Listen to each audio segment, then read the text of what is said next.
Minsan ikaw ang aking kahapon, subalit ikaw ang aking ngayon, at gusto kitang makasama bukas at habang panahon.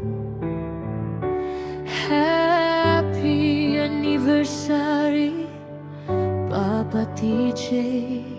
Sa hirap man o ginhawa, ikaw